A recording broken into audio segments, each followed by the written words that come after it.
Both of these teams have proven that they are at the bottom, statistically, of the North American League barrel, but now one of them, guaranteed, is going to walk away with a victory.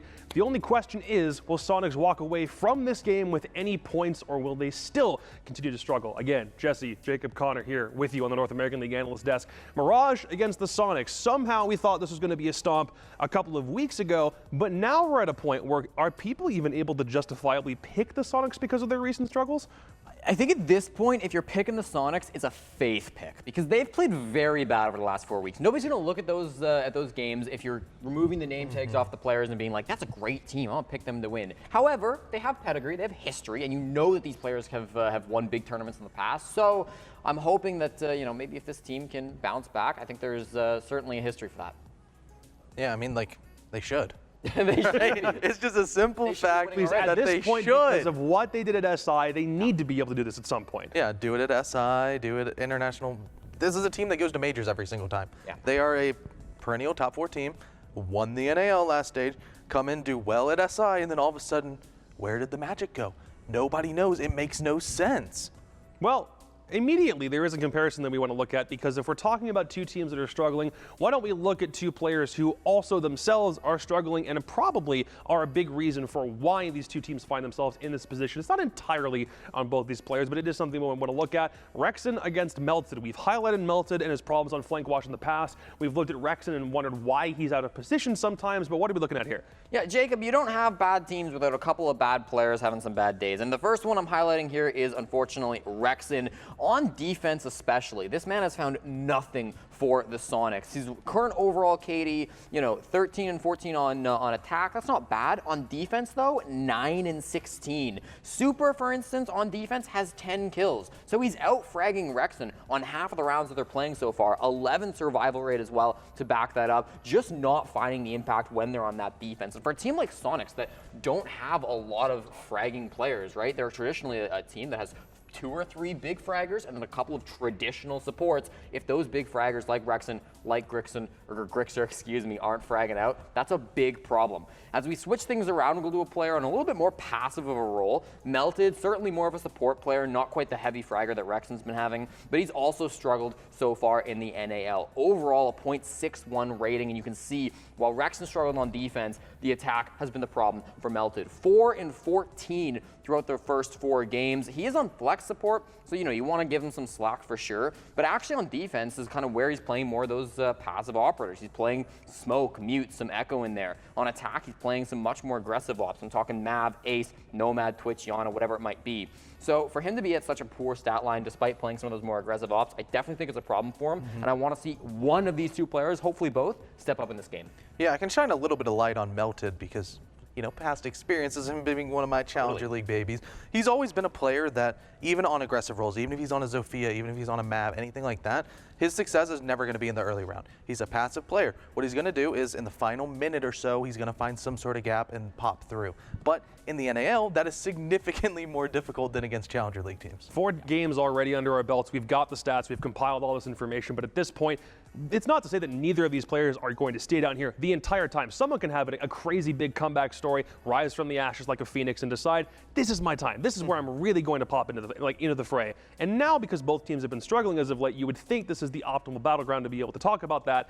For the Soniqs, though, it's not like we can really find that many bright lights to really amplify or bring it to the forefront, because there's so many problems with this team. Not even that they're playing that poorly overall, but the little things that they're doing and the way that they're not adapting to the current meta feels like more of a hindrance than anything. Yeah, it feels like week 1 we had some really poor attacks. They didn't really know what they were doing on Skyscraper, and attacker repick wasn't there. The pacing was kind of bad. Rushing didn't fix anything. And then we went into week 2, and this time they started the first couple of games. They started on defense on both their week 2 matches. We're thinking, all right, attack's not going to be an issue till round 7. They can put that behind them. Unfortunately, the defenses were also very, very poor. The usual gunners we talked about not really being able to step up and take some gunfights. Rexon struggling. Grixer as well, not finding the openings that they needed to. So it's just a big loss all around from the Soniqs. Yeah, and it's just the ball never gets rolling. For their aggressive play style, as soon as somebody like Grixer starts getting those frags, then it all spirals in the positive way. It doesn't spiral out of control. It spirals out of control for the opponent, the opposition. They can't really get anything under wraps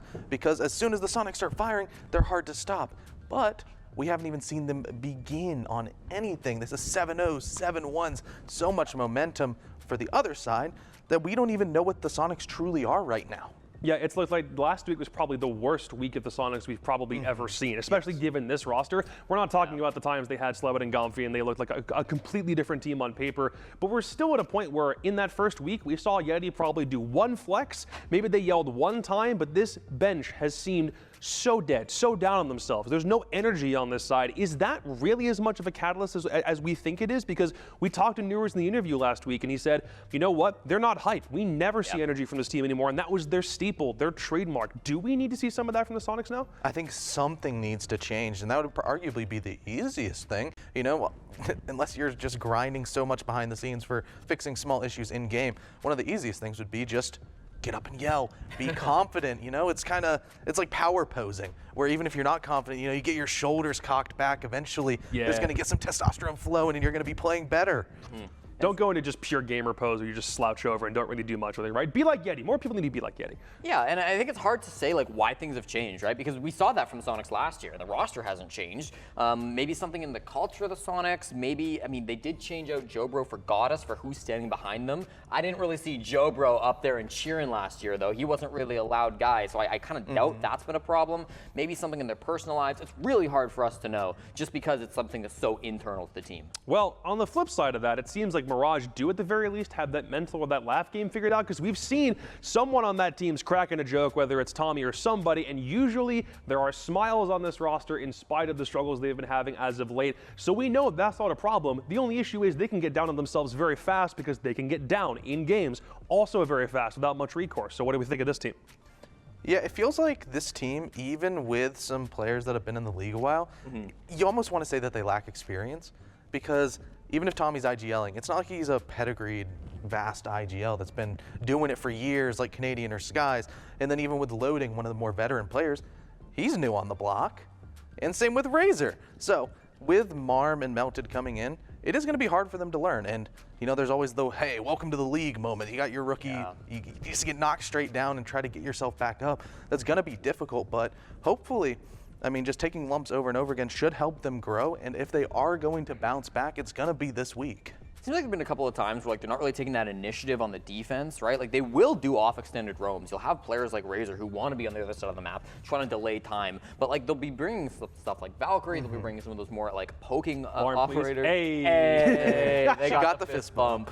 That's going to be a continuing trend here in the NAL. But what I think for Mirage is like I'd like to see them get a little more active on defense. It's not just sit aggressive on a roam and then fall back when you have some time, maybe after getting a kill or two. It's like re-aggressing for flanks later in the round, taking advantage of some of those slower moments of the attackers. Because I haven't really seen a whole lot of that from them yet, and I feel like it would help them big time. At the moment, Razor is still, I believe, the second highest rated attacking player overall in the league, which for a team that's struggling this mightily, you probably wouldn't have expected. That's a nice bright spot, but how much are Mirage relying on Razor's individual success to propel them through attacks? Well, one of the actual funny things is Razor's attacking split, even on the failed XSET roster, was very good. He's always been an insanely strong attacking player, so it's kind of no surprise that he's coming out. However, we kind of saw melted stats on the attack and on a support operator that's supposed to be locking down flanks and making sure that your fraggers and people don't have to worry about their behinds. That makes things tough. Right now on the attack, Razor is 23-12, the exact same stat line as Vertical, the current league MVP. Wow. He's been fantastic in a lot of stats going on there, and he was the only team above a 1.0 rating when they beat TSM, Mirage's only win so far. So it's clear he's a key player to this team. All right, well, where the heck are we supposed to go for this game? A game that is decidedly bottom of the barrel, trash all around, but someone is going to emerge from that and grab a win. Question is where? Well, we're going to start with Chalet and a border ban. Interestingly, coming through from both these teams, pretty actually standard from both those squads. Clubhouse, I'm glad we're seeing taken out from Mirage. They played that Playday 4 against Oxygen, and they really didn't have a great time with it, nor has the previous roster done a great job of it in recent times either. Theme Park and Border, two new maps being taken on the map from Soniqs. They banned those quite a lot throughout this stage, so that's not a surprise. Cafe still in the pool as well. Soniqs, that's their permaban, and it has been since this roster formed over a year ago. There, as I say it, it will get taken out as well. So lots of very standard stuff coming through so far. Yeah, I was going to say that it's about to be a cold day somewhere if we saw the Soniqs go to Cafe. But instead, you get left up with Oregon, which historically a strong map for the side of Soniqs. That'll get just swept right away, which leaves it down to the final map. Are we going to see something different? No, we're not going to go back to the skyscraper that the Soniqs got absolutely baptized by Astralis on. They got taken to the stars, and it was a very rough showing. And so we're going to be going to a villa that the Soniqs have always had in their back pocket, but not necessarily super willing to go to. Well, they played it quite a bit at SI. They didn't win it very often, unfortunately, so like it didn't look great for them there. And then for Mirage, I know it is like a different roster, but they have two of the same core players. They have the same coaching staff. This team has not lost Villa in a very long time. When they last lost this map as an org, Zilchi and Flynn were playing it. Dear God. They haven't played it much in that time, to be clear, but They're just trying to defend their Villa honor, even though it's been that long since they've played it already. Exactly. This is going to be a bit of a new one. So, in this overall, obviously Villa being a battleground, we've seen the Soniqs themselves play on. Domestically, they've been pretty successful. The question now becomes, is this the right mentality for the Soniqs? They can't really focus on the major. It's not that they're mathematically eliminated, but if you're trying to get there at this stage, down this bad, you're probably in the wrong headspace. The consideration is definitely try to use this, go for one win, see what you can't do, and like use this as a jumping off point to the rest of the game. That's kind of what I'm hoping they use this game for, and then the whole stage kind of follows up after that. But what do we think? Casters? Do you guys have thoughts about this? You know what I just realized? It does look like the two of you was like the high school jock and the kid that he would bully in high school. All right, like come on. Whoa. I just realized. Let's tone it down like 15 notches. First he's calling the game trash. Now he's saying I'm Peter Parker. There's a lot of. That's a compliment. That is true. Okay, it's fair. But you know, I think maybe your characterization of this match a little bit harsh. It is the battle of the bottom though, and the Soniqs are winless. Mirage not looking so hot. And I'll throw it to you, Carter, for your prediction first. Now, I was thinking about picking Soniqs, but then the cameraman did give Marmalade the fist bump. True. And that made me a little worrisome for Soniqs, but I think in the end, even though, as Jesse said, Mirage have a good record on Villa, as well few and far between as they are, I still think that despite their record, Soniqs are going to be the team to take in the end. I'm just not confident in this Mirage roster, especially with how they currently look. Honestly, that's fair, and I want to go. I mean, Mirage did beat TSM. That is true. Something they've got under their belt. To be fair, TSM, as we just saw, aren't looking too hot either. Yeah. But I am inclined to agree with you for the most part. I don't think Super is going to allow himself to lose to Mirage. I just don't think he'll do it. And I think whatever kinks they need to work out, and to be clear, there are quite a few, I think they're going to get to work on those. They've probably been getting to work on those, and I think today, I do think Soniqs have the edge over Mirage. I do think they'll take it. Yeah. See, the problem is John said earlier he didn't think Super was going to tolerate a loss to Drip, and I still don't know if that matters too much in the grand scheme of things. You'd like to think that they wouldn't have that same trouble, but are we kind of the same mind here? Are we still kind of giving Soniqs? You called it a faith pick yourself, Jesse. Is that something you still stand by here? I think it's a faith pick, and Jacob, I am a believer. I'm going to say no to the 9th map loss in a row for Soniqs. I think their losing streak ends at 8. I think they're going to be able to take this one for Mirage. Maybe it's a good map, but honestly, this roster has never played it. So I'm going to say that's more of a mystery. I'm not going to be confident enough in them, and we'll go SQ. On my side, I'm going to disagree with him, not just on principle, because disagreeing with Jesse just means everything is right with the world, but I am taking Mirage for one sole purpose. Soniqs are kind of afraid to tag a repick right now. On defense, it feels like they'll make one small adjustment when they lose one site, and then that one adjustment is something that is read into, again, pretty perfectly by some of the teams they've played over the past week. And I think Mirage, if they're going to do anything, they can capitalize off of the success that Razor has already delivered to them, and then hopefully use that from a repick point of view to win a whole bunch more rounds on attack. It's Villa. We've seen this swing kind of both ways so far. It'll be interesting to see how it plays out. I'm giving it to Mirage, though, because right now I can't believe in anything that the Soniqs have done. What does the coin have to say? I don't even know if I'm allowed to speak, because last time you guys were mean to me. Yeah. Apparently I'm not allowed to have my own decision. Welcome back, but baby. This quite literally is a coin toss game for me. Pun intended, jokes aside, whatever. It's going to be an insanely close one. When you think about the map, there's been some kind of iffy history for both of these sides. You know, Mirage, they never play it. And for Soniqs, it's very, very hit or miss. So when you have to think about it from the flank watch perspective, trying to focus in on Melted and how he's going to perform on the attacking side, the flanks can be managed in a pretty easy way. You know, just air jab here, there, not that many staircases. So hopefully he should be able to kind of get some momentum going out and try to help out Razor and the rest of his team. But the faith has got to be there. I'm going Soniqs. All right. I'm the only one here, and when Mirage actually win this game, I'll be proven right, which is awesome, and I'm going to take that for all that it's worth. But before we actually jump into the matchup itself, we do have something that we want you to look at real quick before we jump into this game. We'll take a look at a quick video package, then jump into the game right after.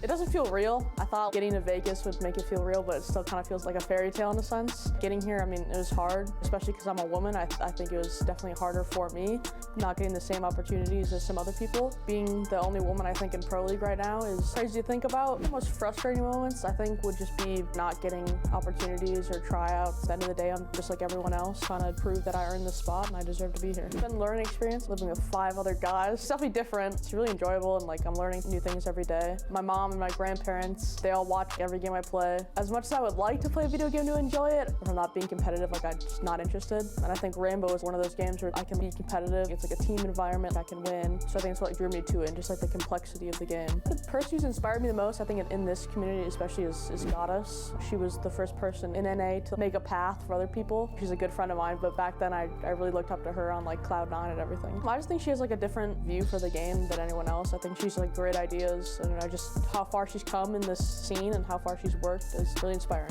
Marmalade is very underrated. A lot of people see, oh, she's a female, she's not going to be as mechanically gifted or not as smart or all that nonsense, but Marm probably has one of the better shots that I've seen on the game. She's also very mechanically gifted. When you need Marm to show up, she's going to show up. She's the 4th girl ever in Siege history to qualify for Pro League or to play on a Pro League team. Just seeing that there are other girls who are also like rising up to the occasion and they are willing to take on that burden is really nice to see. I think in the 4 years that I played competitive, I think I had over like 12,000 hours. I was definitely burnt out. Now that I have the head coach role when it comes to like actually scrimming and practicing and coming up with strats, I have more of like a hands-on role with that. She's able to give player criticism a lot better because she was once that player in that position. Her main duty is to kind of keep people calm, make sure we're focused, and just keep everybody on track and on course to continuing to progress. I feel like it's good having a new voice. I'm there for every scrim, I watch every scrim, I take down all the stats, I record the data. It's much more involved.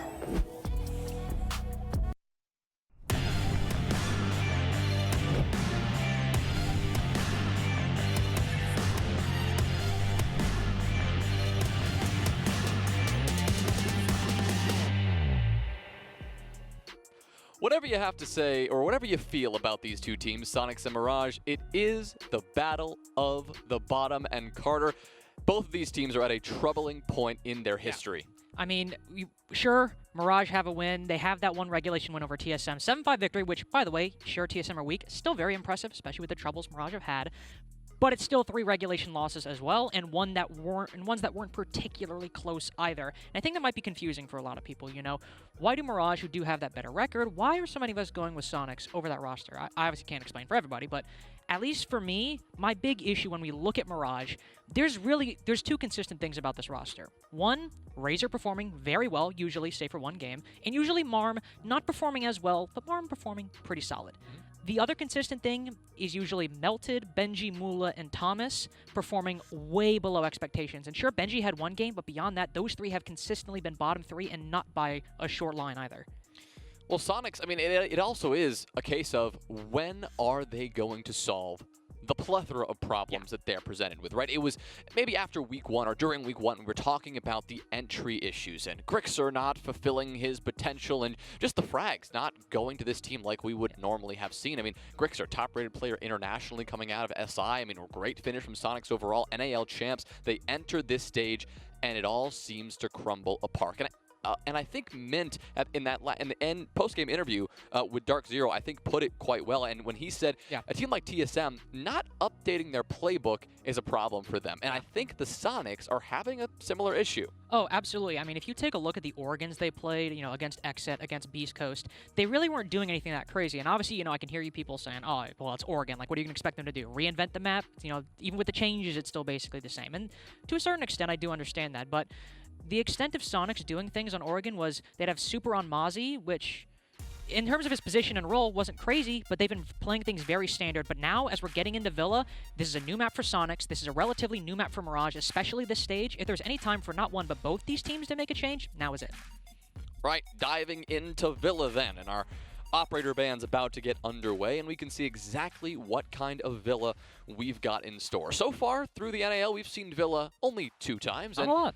Right, not a lot, especially for such a common map. And it's also been relatively defender-sided, about a 65% defensive win rate. We also saw Living Room and Library come out a couple times, which is always a fun sight to see. Yeah, you and I down in Challenger League are used to Villa a lot more than it's been seen in the NAL so far. So a little bit of a tier discrepancy there between the Tier 1 and Tier 2. But the bans also not a whole lot of discrepancy there from what you and I are used to. We see the Hib and the Thatcher both come out. 2 very common bans on Villa and between these teams as well. Sometimes we'll see the Flores, but not this time today. Mira being gone as well. Again, no surprise there. I mean, Jonah, is it the Valk next? It's probably the Valk. I mean, you have so much Nitro Cell potential on this map, especially as teams are clearing their way through that top floor, so it is no surprise to see her and those black eye cameras taken off the board. Generally, and pretty much almost every single round on this map, for the most methodical teams out there, they will enter through one side or the other of that top floor on Villa. They will clear their way across, either to apply that vertical pressure or just to get to the other site. And again, with those intel that the black eye cameras can bring, there's going to be pre-placed C4s, there's going to be swings from the defense. It just makes attacking lives so much easier when you're walking into this map and you don't have to be terrified of all that intel. Yeah, but the nice thing here, based on how that ban phase wrapped up, one, this is not going to be anything crazy for either of these teams. They're gonna know how to play this.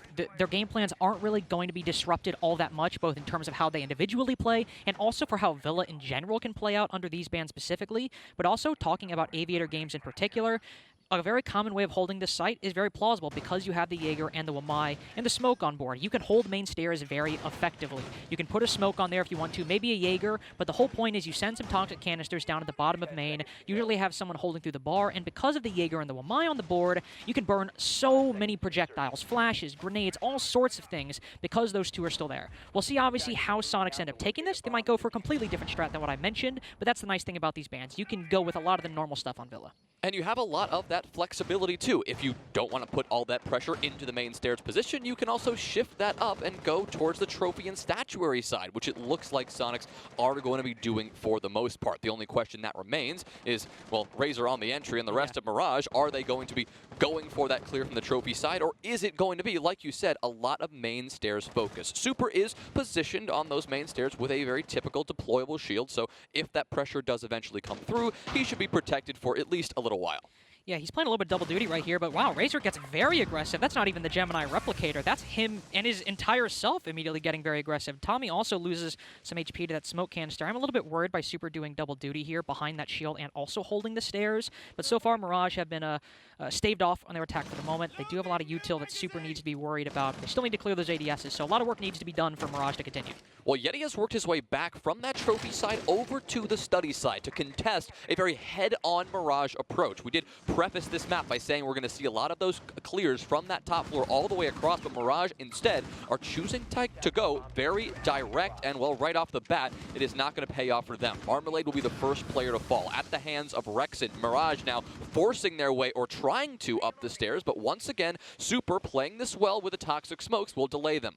Yeah, Super is actually doing very well with the utility in that position. The only issue, though, since there's no other, say, Tachanka on Soniqs defense, and there's only one C4 as well, they've managed to stave off the main stairs clear, but I'm a little bit worried for how that's going to fare come the late round. Super now rotating off. He basically has wasted a lot of time for Mirage, but without those smokes, without Shumika grenades or C4s, it's a very problematic situation, and Mirage are starting to fight back as well. Yeah, there goes Tommaso. Find the scoreboard for the first time and remove Super, like you said. He had already expended those toxic smokes, so losing him now is not the biggest deal in the world. Now, your priority, if you're the Soniqs, is keeping Kansan and that C4 in the mix, which, well, looks to be the reality right now, as the rest of this Soniqs defense has, for the most part, backed off and are playing this one a bit closer to the vest. I mean, you do have some people willing to swing. I mean, Rexon looking for a fight here on this study door. Yeah, this is an important position. If he can retake study, that could basically solidify the round for Soniqs. But again, as you said, it's a very risky play. He's been spotted as well, so he'll back off. Good play by him. Even though an impact grenade that'll heavily damage Tomas, even more so with that second one. But as they're going in, he actually wins the fight. Wow, great shot by Rexon. Yeah, we're starting it off good for the Soniqs, and now furthering that advantage. Melted getting taken away. Good by Benji, and Rexon just goes for the full swing, playing aggressively on that study door position, and, well, hey, it works. Successful round 1 for the Soniqs defense. Yeah, overall, again, I said I was worried about Super doing double duty there. He's got to contend with main stairs and also potentially anybody pushing in through study, but really, he did his job as well as you could hope. Used all of his toxic canisters, sure, but he wasted half the round, started backing off, so he didn't give any opportunities to Mirage, and they even started stalling out. They went for a main stairs study take later on, so they got their plan in the end, but it still took a hell of a lot longer because of Super's play there. And then, of course, just Soniqs getting aggressive and winning their fights. That's a good thing to see because that's something that has been sorely missing from Soniqs. Not necessarily that they can't win them. As I mentioned during the exit game against Exit and Beast Coast, they kept it close in the late round, but to see them do it dramatically, this is a good step and a good sign to see for a pretty lethargic Soniqs this stage. Right, I mean, lethargic is one word for it. I mean, I feel like the first 2 play days, we were trying to figure out what is exactly going wrong for the Soniqs and trying to figure out what is the main issue, why they're struggling so much. Now it has become a game of, well, what is Soniqs actually doing right? Yeah. It's kind of, the script has completely flipped once again because Soniqs, they're the only team winless right now. Not even an overtime loss. They have nothing to speak for them so far this stage and are hoping that this game against Mirage can put them over the edge. Yeah, and of course, Mirage, again, hoping to get something a little bit more solid than just a 7-5 over a weekend TSM. Plenty of things factoring into this game and what both teams could end up hoping for or achieving, depending on what happens. Trophy Statuary, our next defense for the Soniqs. We actually have a Pulse this time, but not just a Pulse playing over by Aviator Games alongside Rexon. This will give him, or if he was playing in this area, he likely was gaining intel earlier, an idea, and he can convey to Rexon, hey, you should expect this. You know, there's a couple people over here. You can expect one, you can expect more. Right now, Rexon, I imagine, just trying to do some damage to the drone economy, maybe pick up a kill on Tomas, as risky as that might be. But honestly, even if he just shoots at like 1 or 2 more drones, he can back off fairly quick, and he's probably just done his job as well as he can. Well, speaking of attacking, or rather operator lineups, on the attacking side, you've got Razor pulling out the Nook for the first time here, something that was banned out on our earlier match of Bank, so we didn't get to see her in play. But to see her on Villa is a little bit more surprising, not as much of a broad map to just sneak your way in.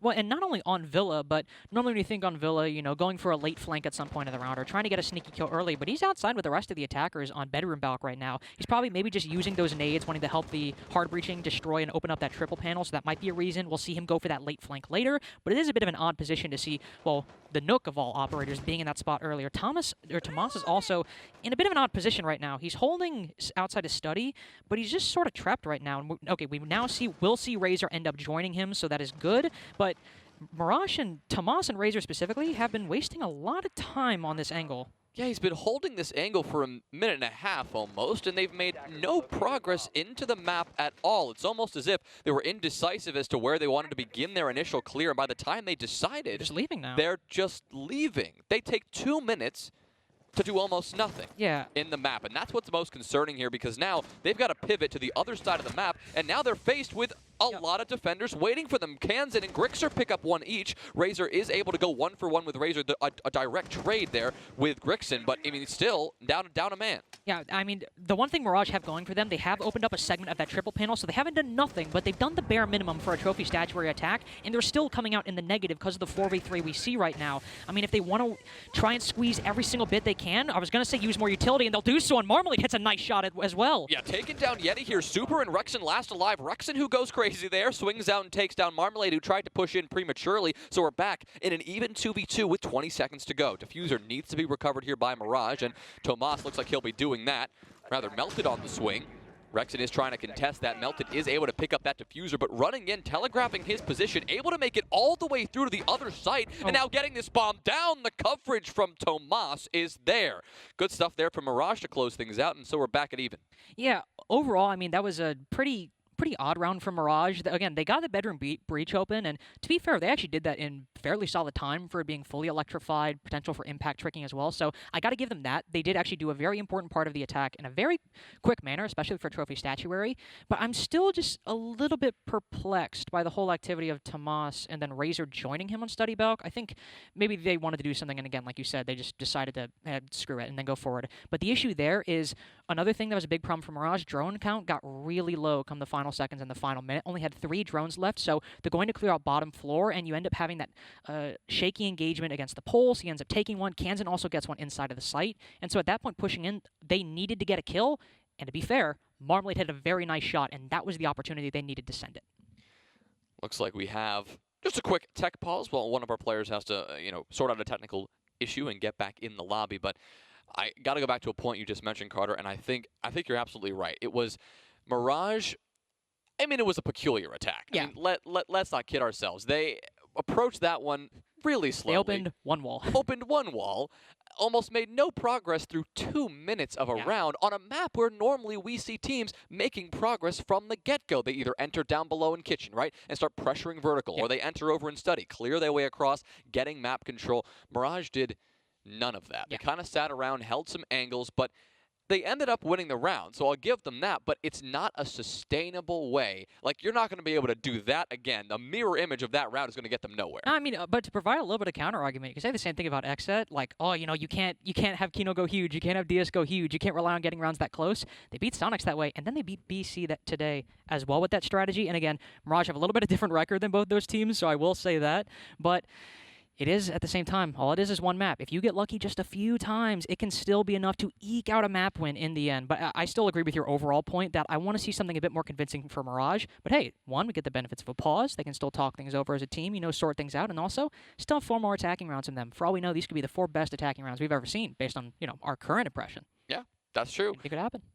The first 2 rounds, though, it does remind us a little bit of the problems Mirage have been having in terms of consistency. That's one word I have written in my note, just issues with consistency, because they haven't been able to find something that works for them more than, once in a blue moon, right? I mean, against TSM, they were able to put it together. They were able to get the win, 7-5. Again, it was a weakened TSM, like you said, but just within 2 rounds, we have seen 2 very different Mirages in a sense, right? 2 very different styles, and obviously varying that style is okay, but 2 very different approaches to the round as a whole. We didn't see crazy, aggression, but we did see them slow down. We did see them struggle with timing. We did see them struggle with that coordination, and that's just something they're going to have to iron out as they're going forward. This is a hodgepodge of a roster. That's one way of putting it. Players that didn't have a ton of chemistry coming into this stage, and we're just not seeing them click as much as we should. And at least for going in this game in particular, and what we could potentially see from future Mirage attacks, sure, Soniqs lost that, but I think especially with how close they kept it up until when Marmalade gets that kill on the statue doorway player, and that's when they start going in, I do think Soniqs might realistically try Trophy Statuary again. I don't think they have really a major reason why. And even during the Xset game, going back to that, when Soniqs were getting rolled, they would still try sites multiple times in a row. They weren't playing site roulette, so I imagine we'll see Trophy Statuary again here. And I think for Mirage, what we can probably expect, if Tomas and maybe somebody else are going to be study balk, probably more active, or they might just forego that entirely. I mean, we could also see something entirely different. They could go for a completely different take. They might go down below like you were talking about.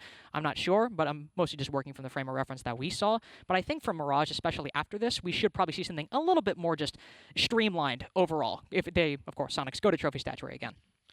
Well, for Soniqs, as we hopefully get back into this lobby in just a moment, one thing we also highlighted was issues on the entry. Opening deaths just going their way almost every single time. And it was Grixer and Kansan who normally fill that opening kill role, that entry role, and that roaming role, who just were not showing up in these past weeks. But thankfully, they were able to do that in those first 2 rounds. Soniqs did get the opening kill both in round 1 and round 2. That's true. But of course, round 2, we saw Mirage make that come back. So we're going to head back into our game now. We got our players back in and everything squared away, so the speculation can finally stop. We can actually see exactly where we're going and how both these teams are going to sort this out in round 3. But yeah, unlike what you predicted there, Carter, we're actually going downstairs to a different site, heading to kitchen and dining. And again, it's not wholly unreasonable. I was making a prediction. It was 50-50. I either got Trophy Statuary or I got kitchen. I'm not factoring in living because, again, as you said earlier, we played it twice, and no way Soniqs are going to living. But on Kitchen and Dining, for what we're seeing right now, again, interesting thing to note, we see the pulse on Trophy Statuary, but don't see it on the site that we normally expect it on, Kitchen and Dining. Now, that isn't to say they are lacking in intel. They're bringing Grixer, who, sure, a little bit different than the pulse. You don't get that C4. You don't get that active intel that you get just by, holding the heartbeat scanner. Somebody's got to be on those evil eyes. We could see Grixer maybe put one up top, but it actually appears to be more of a horizontal hold coming out from Soniqs right now. So I think going with that horizontal, focusing more on any lateral pushes from Mirage, I think that that Maestro is actually a really good pick and might even be better than the Pulse for this specific hold for the site. Well, Mirage, in terms of this lineup, they are once again bringing out the Flores to see what they can make use of with those Rotero drones. It's Razor, though, taking up that moniker instead of the moniker of the Nook, which he was rocking last time, which, he got a trade, but other than that, pretty mixed results on that front. Melted on the Nomad will likely indicate to us that Mirage are going to be focusing on map control to some degree. You can use those air jabs to effectively choke off rotations and choke off potential flanks that we normally see Soniqs try to attempt. Now, of course, we'll see what ends up happening, though something that you were hoping to see and that we are, in fact, looking at, Mirage moving very quick, gathering control of the map. Melted immediately alongside Benji, Mula, and Razor on the bathroom window are all very rapidly taking control of that top floor, not trying to let things get too far away from them, not trying to get bogged down outside on the balcony, not losing the match before you even enter the building. Of course, they need to be worried about those C4 still. There might be no pulse, but Super's got one, Kansan's got one, and opening up these holes as well with those Rotero drones is getting some ready-made vertical destruction. Interesting use of the Flores Rotero drones, I will say. But since they didn't bring a sledge, somebody's got to do it unless you want to, rely on Benji's 3 breach charges and nothing else. It's actually good versatility there from Razor to make use of those Rotero drones in something other than just taking down a deployable shield or forcing a defender out of a corner, in a sense, opening up vertical, but also preventing some C4 potential. If there was a pre-placed C4 at a couple of these choke points, those Rotero drones would have blown them up before that opportunity really came alive. So Mirage, now with the vertical control and with a couple of options from above, we're actually seeing them experiment here with a potential early push. You've at least got Tomas and Benji flirting with this laundry door, maybe this bike door if they want to get pushed in early. Not much success yet, though. Yeti's actually retaken up top. First kill, though, goes Mirage's way, so the first time Mirage have gotten an opening duel, but there's Rexen to answer back very quick onto Razor. But Benji still considering a push into that laundry door. With Yeti retaking up top, and I was going to say it might be problematic, but never mind. He's just getting the kills right now. Yeah, great shot there, and now has a chance to swing onto the Memo player who's tucked close around the corner. That is Yeti, who has his eyes trained on this position. Benji seemed like he was aware of that, though. It's actually Kansan also on this angle. Soniqs double swinging this, but Marmalade catching them off guard by walking straight into Kitchen and catching Kansan in the back. Yeti gets one back, though, taking down Melted. We're back in an even 2v2, unless Marmalade can step up, taking down Rexen, now leaving it all up to Yeti. Has to stop this bomb from going down. Tomas once again on the coverage, looking the wrong way. Tomas! Marmalade trying to get the bomb down, gets blindsided by her teammate, and Yeti's able to line them up, and Soniqs take another. Oh, just cold play by Yeti right there. Obviously big thing. Sure, he's low health, but Mirage, I should say, lacking intel in his position. Not entirely to blame. Sometimes, especially in the 2v1, you're anxious to get the bomb down. Some intel can slip by. It happens. Mistakes occur. Not going to flame them too hard for that. But the nice thing to go in for Soniqs, since they had that evil eye, also had some, again, intel on the site, it gave Yeti that information, not only about the planter, but also the coverage, and most importantly, that they were not looking at him. It allows him to get that flank off, and because they decided to go with the Maestro over the Pulse and bring that more horizontal intel overall, it allowed that play to happen, whereas before it might have still occurred, but it would have been a lot more of a gamble for Yeti. He would have been hoping he would catch them off guard. It's a great read to focus more on that horizontal, information.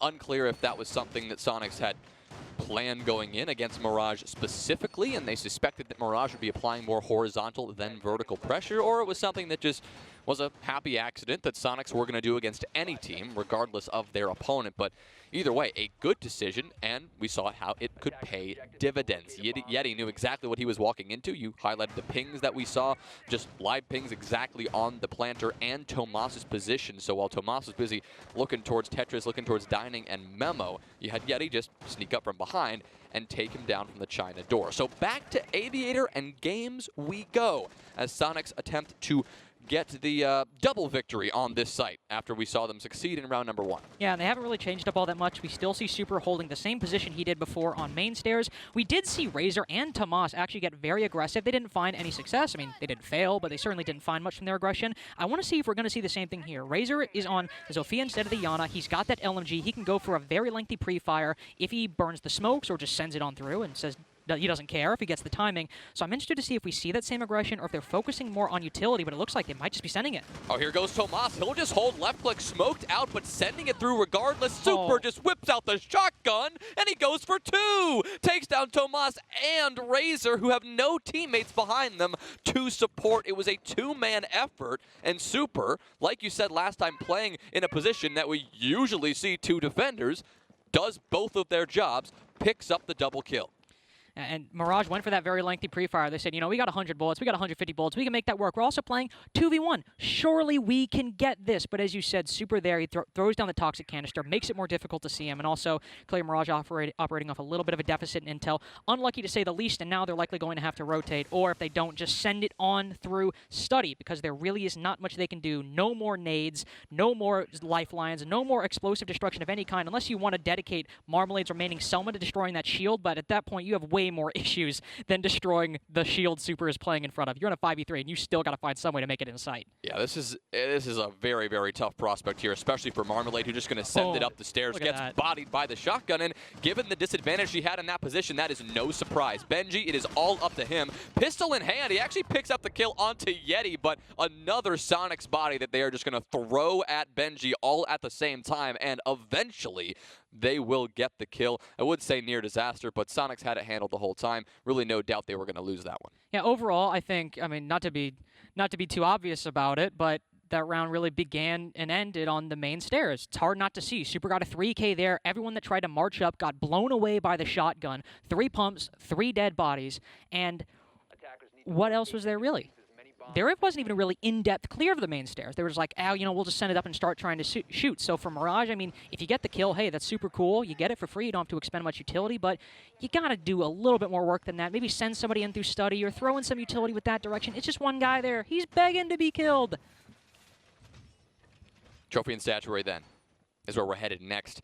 Soniqs starting to click now, starting to really get the better of Mirage, partly because of just some poor decision making. I mean, you said it right. I mean, that is just poor execution, right? I mean, you have 2 players with both with LMGs. That's all your fragging potential on your team is pretty much right there. And you spend it all without using much utility at all, by the way. Just pummel up the stairs. And what are you hoping for exactly? That Super isn't going to have a deployable shield? It's going to magically vanish? No, it's still there. You haven't spent any utility on that. Suddenly all the ammo in his shotgun just vanishes into the ether. Right. It's like, oh crap, I can't shoot anymore. He has by far an advantage in that situation, and so Mirage playing right into Super's hands, and even someone like Super, who may struggle to get a kill now and again, can handle that every time. Well, I mean, we spent a lot of time talking about that last round, but I mean, Razor's making another quick entry. Not only that, intel on the player playing behind. There's the shield, but do you just walk in front of him? I mean, maybe they were trying to bait for the Rotero drone, but that just seems like a very unnecessarily risky way to take Astro, and it, well, failed in the end. Mirage, once again, some strange decision-making here, but it's clear in round 5 they want to go aggressive and direct, not bothering to clear any part of this map, not even bothering to go below. It is direct master pressure, even bathroom pressure from Razor, who is low HP, but very close to this site. You do have to worry, though, if you are Mirage, about Grixer down below, and here's a big problem. Oh, no. That drone may have missed him. Oh, no. It's a little bit vague. I'm not too sure. He, like, flicked over there for just a second, but he might have been misdroned. And Grixer's not going to be somebody who flanks up the stairs. He might. But the important thing here, he's got the C4, and guess who's outside bedroom balc right now? That's Marmalade. That's the diffuser right there. Obviously, there's people around to pick that back up, but if he can use that heartbeat scanner completely for free, throw up a C4 inside a bathroom, which he just very well might. This could be Razor dead right here if he throws it up. He's got to be decisive about when he wants to use it, but there's so many potential Mirage players who could fall to this, all because of that missed drone. The one benefit for Mirage, the one thing they have working for them is that they, because of the early pressure, are forcing out this utility from the Soniqs. Super has already expended all 3 gas canisters, so if they do choose to push in Astro in a moment or two, they will have an advantage in that situation. Of course, they'll be walking into a crossfire, and like you said, C4 to watch out for, but hey, Super no longer has that utility. Yeah, he can fire a couple more shots, and he sees one, but there we go. Razor, who's been there the entire time, it ends up working, and hey, I guess something's going well for Mirage. Yeah, Tomas picking up that kill onto Grixer. Yeti does answer, and now what's more, he goes for 2. Maybe there's a third around the corner for him. Instead, though, it's Benji who picks up one onto Super, the man of the hour. Benji gets taken care of as Yeti just walks down the stairs, and Benji was caught sleeping, once again leaving Tomas and Marmalade to clutch this up for themselves. Tomas gets one back, taking down Kansan, a 2v2. Yeti trying to recover this one. It's Rexin the spraying away. Tomas getting torn apart, doesn't even know where to look. It's all up to Marmalade now, trying to work her way in from the breach, trying to work her way in the bathroom, but 2 pesky and elusive Soniqs defenders hoping to add to their kill tally right now. Can Marmalade catch them off guard? She'll sneak around in Astro, heading towards the rotate, but communicating her position. Rexin staring right at her. Yeti gets down, but finishes Marmalade off, and Soniqs take another. It's 4-1. And obviously, big play right there by Yeti. But again, it's something that overall was just enabled by another poor round from Mirage that just seemed thrown together. We start out with that play by Razor inside a bathroom, which, I'm going to be honest, maybe I'm missing something. I don't get the goal there. You see the Rotero drone going out. It's coming towards the shield. Maybe they're trying to bait out the rotate. He gets him going forward, but he just seems kind of to go about it very lackadaisically, not fully invested in the moment. But again, I'm not sure what happened there. It might have just, been a slip-up. That happens. But letting Grixer survive down below, they leave that variable out of the cards. They also have a clear on Astro that I'm not really sure how they actually wanted it to get done. Other than that, they intended to clear Astro at some point, then eventually Razor just ended up pushing in. But overall, Yeti able to just move around the map and basically win that off the fact that there was really no concerted effort to clear Astro beyond just pushing in through bathroom. I mean, it's pretty easy, especially when you just send one guy to run up the stairs later on. That was more of a back and forth round, no question about that. Mirage had more of a chance than they did in the previous one. At least we'll give them that. I mean, yeah, I will.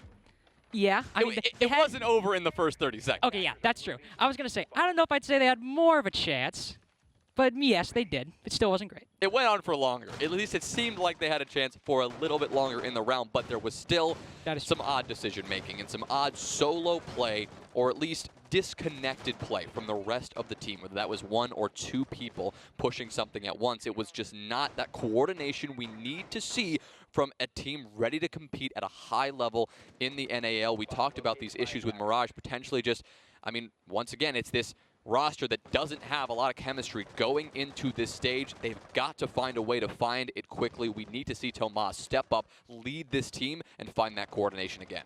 Well, Yeti, the big player from last round, currently staking his claim on Brick's door at the moment. Always a dangerous position. You could find yourself dead to a nade very early on if you aren't careful about these things, but I don't actually know if Mirage have droned his position. He'll work himself into bedroom, and oh no, Jonah. Please tell me this is not another misplay. And, oh, well, no! It would appear it is. Okay, I thought for a moment he was going to get 2, but Melted barely survives. Yeti gets down, but is able to drop away.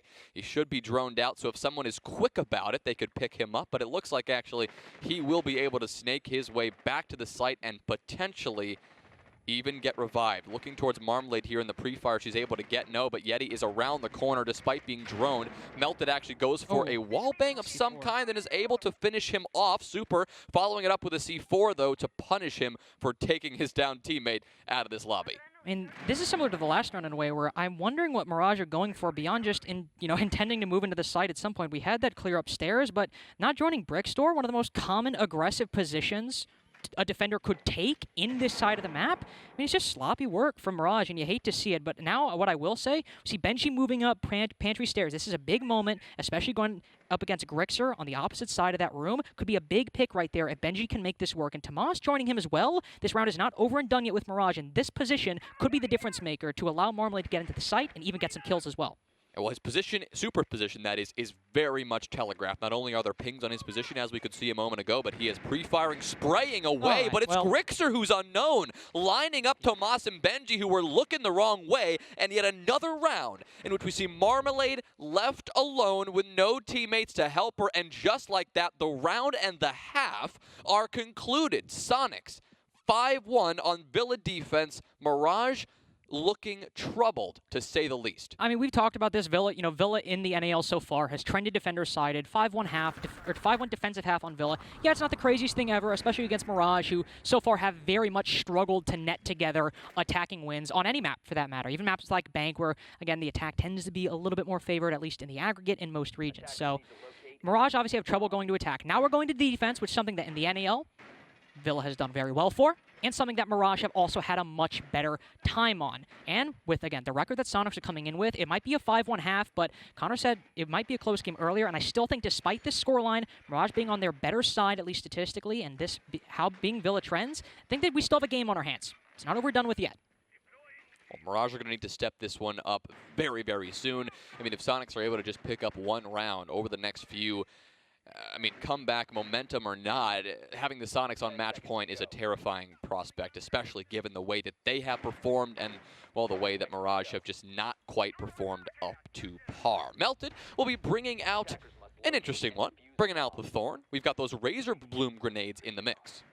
So, and one thing that, by the way, I want us to keep an eye on going into this defensive round. Obviously, as Jonas said, the Razor Blooms, we don't see Thorn too much. We see her every now and then, but just, hey, new op, it's very cool. But Razor has not been having the best game so far. I want to see if that changes on the defense. Maybe he just wasn't having an attacking half. Now that he can be maybe a bit more aggressive on the defense, we'll see something change. But Razor, who you could bet on anything, and you would be right that Razor will probably perform in a given game for Mirage. He's not been doing very well so far, and I want us to all look at that and see if that changes going into the defense. He's playing down in Library right now, or sorry, he's playing in 90 right now, so in a bit of an aggressive position to deal with the attack coming in, alongside Benji, who's been having a better game. This is a good opportunity to see if that ends up working out.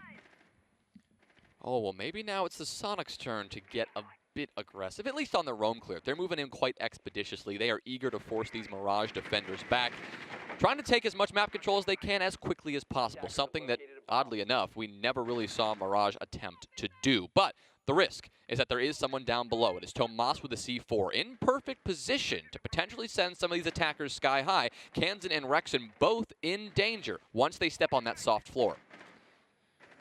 Need to be careful of that C4. Benji, too, on red stairs, who can waste a lot of time or a lot of utility. He might end up dying here, playing his life. But still, if you waste a lot of nades and waste a little bit more time to go towards the site, you not only alleviate the burden the anchors might feel later on, but also you give Tomas more time to play in this position, go for that C4 at some point. I mean, we got 3, maybe even 4 attackers here momentarily. Tomas has to be playing for something. He's got to know that there's intel here. And also, in Sonic continuing to put these drones in, maybe even hurting their drone economy a little bit more.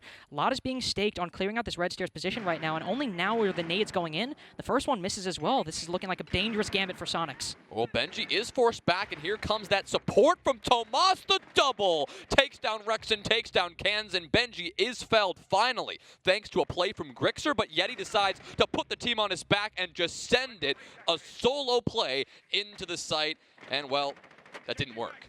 No, it did not work at all, and really just great coordination between Benji and Tomas down below, something we did not see on the attack, and now Soniqs are in a position we have to get aggressive. But take a look at this, Jonah. Guess who wasn't droned? And guess who just got his 3rd kill of the round as Grixer sends it up main to try and save what seems at this point a hopeless match point for Soniqs. Well, it was Tomas. I mean, I think that's what I can guess here because we saw him get that triple kill in the round. You would be correct. Thank you very much.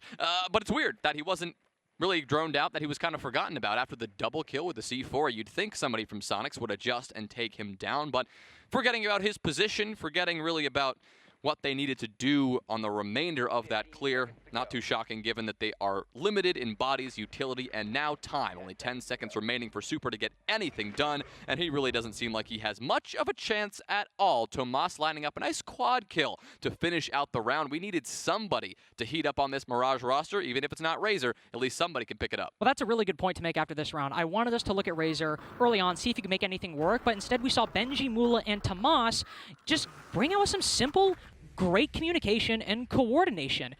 Benji sits on red, waits for the Soniqs to start pushing. Once they do, once they start leaving statue, he gives the call, and Tomas, who, as what seems to be, has never been droned, or if he was, Soniqs just did not care, just gets the C4 he's been waiting for, and it works out. I mean, that's just a very simple, clean way, not only to win a round, but also to show that, hey, I know our attacks might not have been the best, but our defense are better, I promise. Well, that is one. that they've got under their belt, but we Now need 5 to more. see a lot more if they want to make this comeback at the very least. But if they want to put this one away, then yeah, we do need 5 more to send them over to that 7-kill, that victory mark. But Soniqs sure to make some adjustments and sure to put up a fight. We saw them enter and start the clear very quickly, but then they got stalled out in a huge way by Benji on the red stairs. So even though it was Tomas who got the flashy play, he was the one who got the quad, you got to give it up to Benji for playing that position as the Wamai on the red stairs very well. And if Mirage have realized that, if they realized what worked in that last round, this is a perfect site to exploit that again. Once again, it depends on that map control. It depends on your top floor take, your ability to take this top floor and establish the vertical control quickly. If Mirage can put the right people in the right places and delay the right amount of time, once again, Sonic could have some trouble. Well, and again, going off of that, you talk about, a good position for Mirage to be in. They got 3 players all the way upstairs on the roam right now, while Benji and Marmalade are holding it down on the site. You can have Tomas maybe have us try to enable Razor somehow inside a bathroom. Though he'll give up that position fairly quick. As you said, this is still a lot of team play going on upstairs, though. Right as I say that, everyone's actually retreating, going back down to the bottom floor, because a lot of the Soniqs pressure, at least 2 of them, are heavily focusing downstairs right now. Still not exactly sure what Soniqs are going for. It seems like they might be going for an upstairs clear now, but it's actually fairly quiet going into the first minute. Soniqs mainly on their side, Mirage mainly on theirs. Soniqs have lost half their drones, though, in the first minute, so would keep an eye on that top left counter to see if that number gets any worse. Yeah, because of the maybe lack of intel they've got going from this point forward, they may try to go more direct. They may worry a little bit about all those corners, all those potential pesky roamers, or at least extended defenders positioned on that top floor. Right now it's just Tomas and Benji tucked away, trying to stall out at least Kanzan and Rexon, who appear to be making their entry shortly. But Super finally joining his team on that rappel marks a confusing point in this round here, because Soniqs have to make a decision quickly. Are they going to enter this top floor, or is it going to be more direct? We've got that answer as Rexon jumps in and as Grixer tries to join him from the other side. This could be a big play right here to pinch them out, to go in for the kill. The Banshee ignites, and Rexon gets the first kill on Tomas. That's the roam cleared. It might have been indecision from the Soniqs, but they're finally deciding something, and it seems to be working for the moment. Ooh, Grixer and Razor right around the corner from one another. I think they both know of each other's position, but the action right now is elsewhere. It is Kanzan and Rexon firmly taking this top floor control. Now that Tomas has been dealt with, they can turn their eye to the vertical. They've got all that soft destruction, but they're limited on time, and they've got to get going.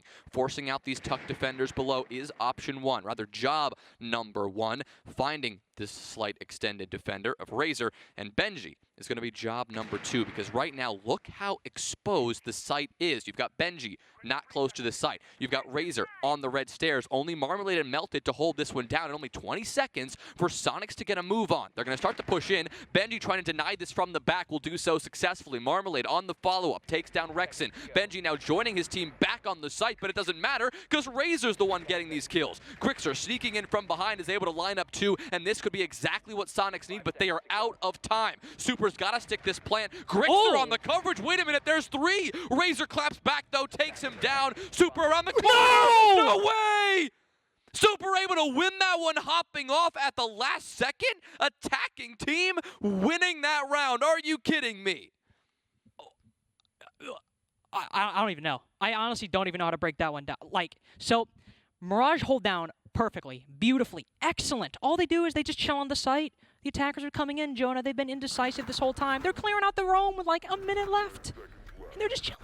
But there's Grixer, the X Factor, the man with a plan. We see him sneaking up long, albeit as the rest of his teammate is getting murked in sight. Unlucky. But he's just chilling for the moment. He's just moving on in, gets those 2 kills, gets in a position where Super gets the bomb down. But again, this is still a spot that Mirage should probably win, because Grixer is stuck on Tetris. The defenders can attack him from so many angles, and Super, as you said, had no time. He has to get the bomb down, and of course, Grixer dies. They play the 2v1, and then Super just wins it? How? I have to, the timing of the diffuser was perfect. Planted it right as he got off. Just incredible that he managed to win that fight. Mirage honestly did a lot right, and Soniqs didn't do a whole lot correct in that round. Very just overall chaotic in their decision-making. But hey, all that matters is you win the one you need to, and in that case, Super did it. Just barely. Yeah. I mean, holy moly. That was as close as it could have possibly gotten. I wonder actually how much time was on the clock, because now when it counts down, since the new patch, it shows you the milliseconds left. I'd be curious to see like exactly when he hopped off, what exactly he was able to do. But oh my goodness, super coming in clutch.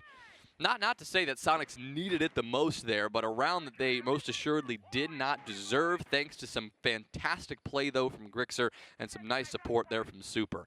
Able to make it happen. Mirage probably demoralized. They take the tactical timeout, hopefully to regroup, but now they need 4 rounds back-to-back, to-back. Yeah, and they take the tactical timeout. They're able to refresh, but as you said, 4 rounds in a row. Their defenses, I mean, have looked solid. And again, to be fair, Soniqs have not exactly had the most convincing attacks that we've ever seen so far. Even that one that they won, as we said, came down to the 1v1. So again, this is not unwinnable for Mirage. 4 rounds in a row, it's difficult. Just getting 4 rounds in a row, period, even on a side you're very good on, can be difficult sometimes.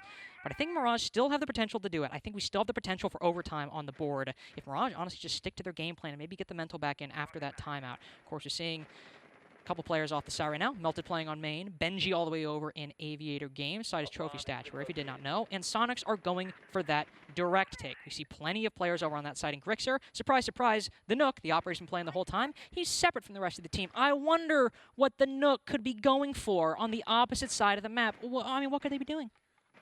All he's got to do is the same thing he did from the last round. Exactly. Just sneaking in the back. Totally catching Mirage off guard. Hopefully they'll be aware of that this time, but it looks like they want to bring the fight to the Soniqs right away.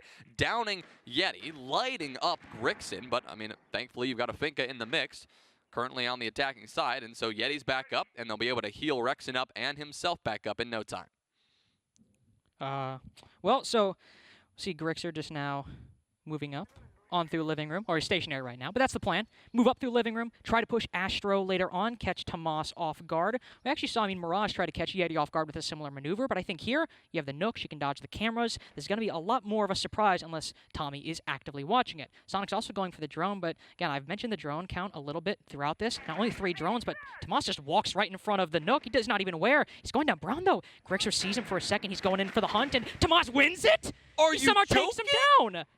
Grixer missing a huge opportunity, a blunder from both players, but Tomas somehow wins that mess of a gunfight and emerges with 1 HP. Not only that, again, I started to talk about the drones. Only 2 now. Soniqs have a minute to go. They just lost what could have been a big play to take Astro, and now they have to mitigate that, overcome it, with very little options to get intel and still plenty of positions to clear, and to top it all off with not a lot of time to do any of those things. No explosive utility remaining either. Yeti out of the nades. Grixer taken care of. You got smokes. You got Selma charges.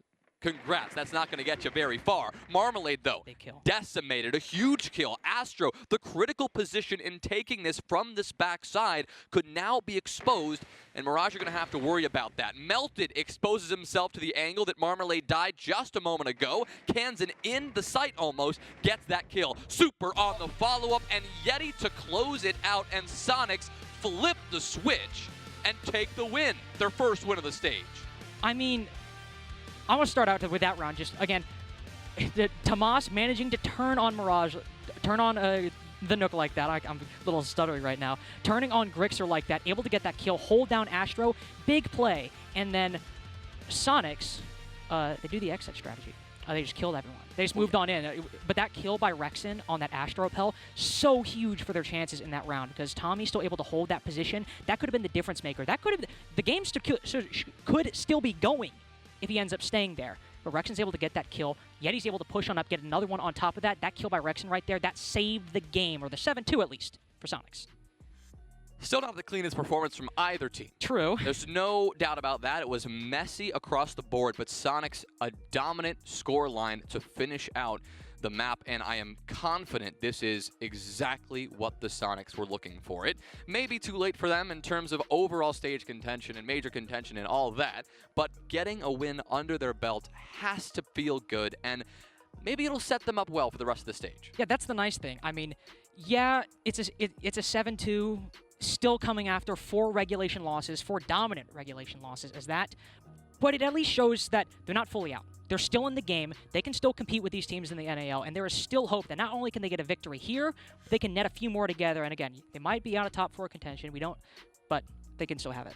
All right, well, we got to talk to our analyst about this, of course, break this one down a little bit further. Before we get there, a quick break, so don't go anywhere. We'll break this match down in just a moment.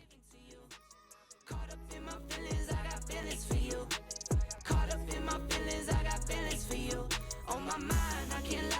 On my mind, I can't lie. Hold you down till you dry. Hold you down till you dry. All the time, he's my mind. All the time, he's my mind. I know that you're dangerous, I'm addicted to you. I might rent the Lambo and go drive it like it's stolen. I've been living wild, I'm just going through the motions. Something out the Uber, grab my hand, gave me the notion. Swimming in your water, but it feels just like the ocean. I can't lie, I've really been addicted to you. All of my attention I've been giving to you. Caught up in my feelings, I got feelings for you. Caught up in my feelings for you.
They got it. It took them 5 games and we weren't certain when it was going to happen, but they finally got a dub under their belts. Not just the 1, not the 2, but all 3 points going the way of the Susquehanna Soniqs. And we got Yeti to talk to you real quick to break everything down from his post in Las Vegas. My dude, it's always good to get the chance to talk to you. We didn't have the chance at all up until this point. It's great to see you. But talk to me specifically about what was so different in this matchup compared to the other 4 that propelled you guys to victory.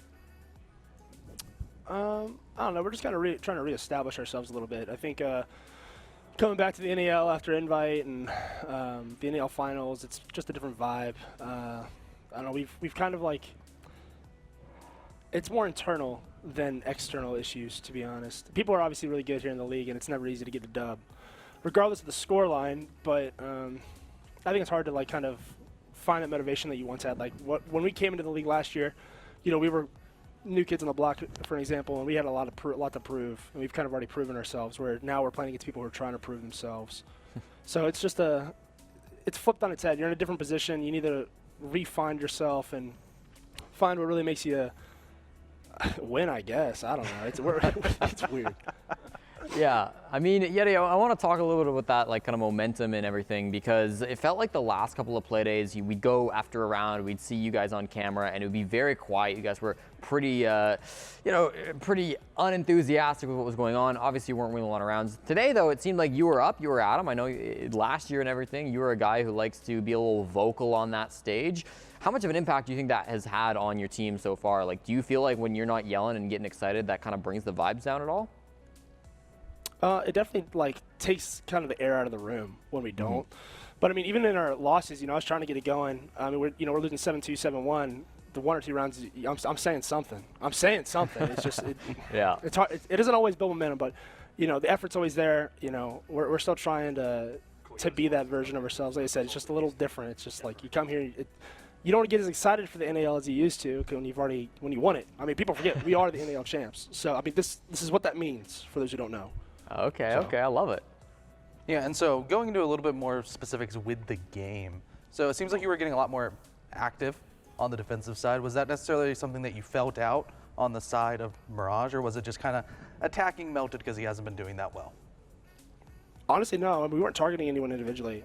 It's just right now, if you watch the NAL, like, the meta shifted. Us as a region, people are being really aggressive. People are being way faster, which is basically what we were like the fastest team last year, and I feel like people have kind of copied that in a way and like even gone faster. They've gone beyond that. So it's just kind of a meta shift in terms of play style and pacing of the game. People are just a lot faster on their attacks. They take what they want. They'll take it with just apex predator mentality. They will kill you. They're just relentless.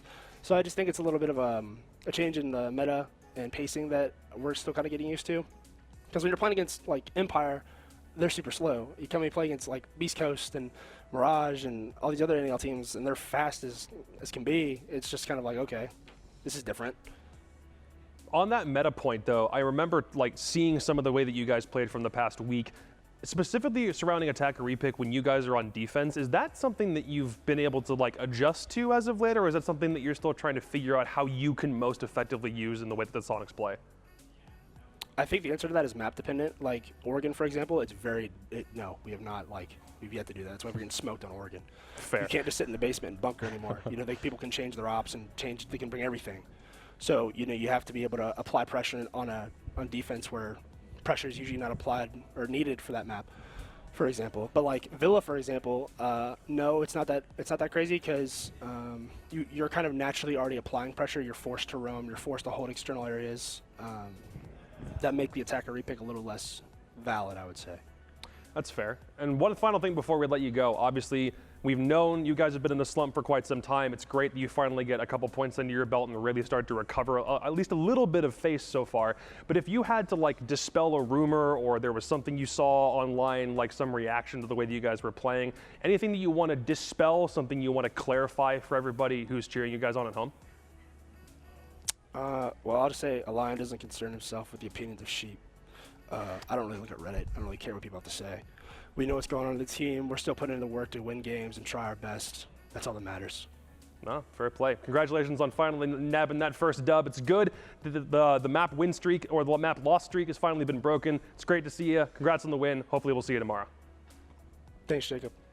All right, so Soniqs finally get one. We finally answered the question, who amongst Mirage or the Soniqs, the two teams at the bottom of the table, were going to perform. It's nice that we see a little bit of a bounce back, but is this consistent long-term for SQ based on what we saw today? I mean, I think there were some positive signs that this could continue into other games, right? We talked about problems on the defense and problems on the offense coming into this one. The defensive problems definitely felt like they were solved. If we can take a look at the numbers even by a player that we just interviewed, Yeti, he was getting active. He was able to go for a bunch of flanks, and he was able to fulfill that role that we really just weren't seeing coming out of guys like Rexon and Grixer in the past. And then when they moved over to offense, what we saw was instead of Yeti popping off, it was actually Grixer. I think had some really, really solid plays, who's going through on that Nook, using a lot of these kind of newer operators, not just stuck on Finka these days, actually making some cool stuff happen. And I thought that was a huge boon to Soniqs gameplay. Yeah, and it's just everybody on the front side. It was almost like a 4-in-1 kind of system where there's four Soniqs pushing the front, and then they open up just enough of a gap for Grixer to just slip in and cause so much damage. And I mean, Rexon as well. Like, he's been struggling. This was finally a super solid performance with him. 11-4, by far the best result he's had so far this stage. 89 cost. A lot of those coming in the earlier half, right, where they were on defense, where they were struggling. So finally, we're seeing that from him. It's a joy. Flip side for Mirage, it felt like drone economy was a massive problem, especially when we're seeing them attempt to execute and face check with only maybe like one drone up someplace. Maybe they're in default locations. It's almost as though Mirage's attacks themselves could have been more creative, yet somehow wasn't. And there actually is one round that we do want to take a look at. Back when Yeti was in his prime last year, when we were talking about him always being a flank monster, he was kind of back in form today. The stats show one thing, but this replay back on round 5 should kind of help tell the rest of the story. Yeah, when you have Yeti, he's getting aquatic, he's getting active, and wherever he can play, he's always going to be in a power position and can just absolutely explode around. Down below on the bottom of the blue stairs, that's where a lot of the pressure is coming up. He just kind of pushes his way as he sees Super go down. He's going to find another kill onto Melted, who was actually retreating.